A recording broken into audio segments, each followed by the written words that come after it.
ইসলাম প্রিয় শান্তি প্রিয় মুসলিমদেরকে উস্কানি দেয়া হচ্ছে, উত্তেজিত করার জন্য আমার নবীকে গালি দেয়া হচ্ছে। আরশের অধিপতি আল্লাহ রাব্বুল ইজ্জাতের নামে এমন অশ্লীল শব্দ ব্যবহার করা হচ্ছে যেগুলো মুখে তোলা আমাদের পক্ষে সম্ভব না। প্রিয় ভাইরা, আমরা আজকের এই চাঁপাইনবাবগঞ্জের বিশাল ঐতিহাসিক তাফসীরুল কোরআনের প্রোগ্রাম থেকে এই এন্টারিম গভর্নমেন্টের কাছে বিনীত আবেদন জানাতে চাই, আপনারা শান্তিপ্রিয় মুসলিম জনতার ধৈর্যের পরীক্ষা নেবেন না। ধৈর্যের পরীক্ষা আপনারা নেবেন না। সহ্যের সীমা ছাড়িয়ে গেলে জনতা নিজেই আইন প্রয়োগ করার, বিচার করার দায়িত্ব হাতে তুলে নিবে।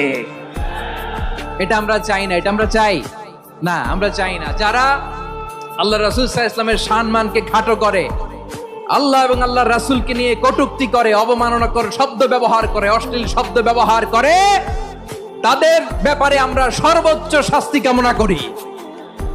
সর্বোচ্চ শাস্তি তাদের জন্য বাস্তবায়ন করতে হবে। বাংলাদেশে ব্লাসফেমি আইন করে চিল্লায় বলেন ঠিক কিনা? তা না হলে জনগণ যদি বিচার হাতে তুলে নেয়, এই বিশাল জনস্রোতকে থামানো সম্ভব না। আমরা শান্তি চাই কি চাই না? আওয়াজ করে বলেন। আল্লাহর নবীর বিরুদ্ধে, আল্লাহর রাসূল সাল্লাল্লাহু আলাইহি ওয়াসাল্লামের সম্মানকে খাটো করে কবিতার নামে, গদ্যের নামে অশ্লীল শব্দ চয়নকে আমরা মেনে নিব? অশ্লীলতাকে আমরা মেনে নিব? কারণ আল্লাহর নবী আমার ঈমান, আমার নবী আমার ঈমান। নবীকে ভালোবাসা ঈমানের অংশ, শুধু এতটুকু নয়, আমার নবীর ভালোবাসাটাই হচ্ছে ঈমান। চিল্লায় বলো ঠিক কিনা? আমার নবীর জন্য আমরা বুকের তাজা রক্ত বিলিয়ে দিতে রাজি আছি না নাই? রাজি আছো মুসলমান? কারা কারা রাজি? মাশাআল্লাহ, মাশাআল্লাহ। বসুন, থামুন। ফিদাকা আবি ওয়া উম্মি ওয়া নাফসি ওয়া রূহি ইয়া রাসূলুল্লাহ। আমরা আমাদের প্রিয় নবীর জন্য জীবন বিলিয়ে দিতে রাজি। চিল্লায় বলেন ঠিক কিনা?